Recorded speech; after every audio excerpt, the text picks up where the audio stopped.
Okay. Dito naman tayo sa bar end. Ito yung bar end ni RCB na M5. M5 na bar end. Hindi siya plug and play, no, na yung isang salpak mo na ganyan is okay na. Hindi ko kasi maano, dapat pala tinanggal ko muna. Ito, pag ilalagay nyo to, edi may ano siya, may allen siya.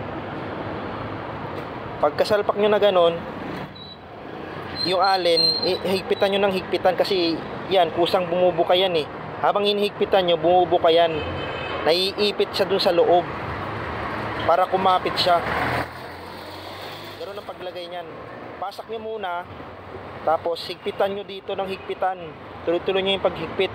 Habang maramdaman nyo na parang humihigpit na siya, hindi na siya lumuluwag. Yan, ganoon din dito sa kabila.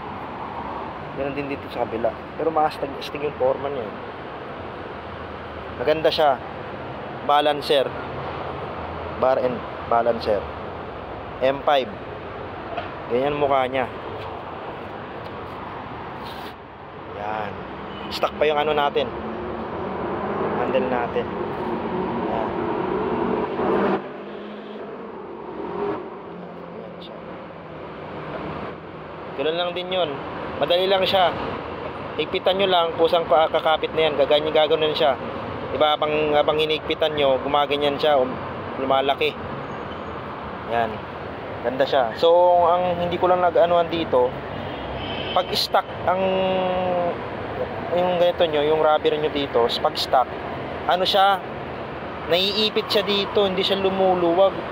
Hindi siya, pakiramdaman nyo.